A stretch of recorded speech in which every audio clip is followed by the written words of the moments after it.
Okay guys, I'm backing into our garage trailer here. You can kind of see it behind me, or is it right there?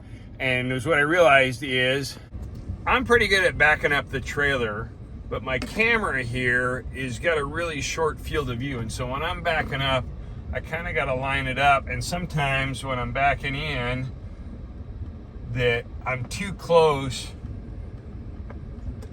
And as you can see now, when it comes into view, I'm too far off. So I'm gonna fix that problem. So my improvement is I added this stripe right here that now lines up with the hitch. And you go, well, what if you park in a different spot? Well, you're not gonna park in a different spot because we've added this guideline here.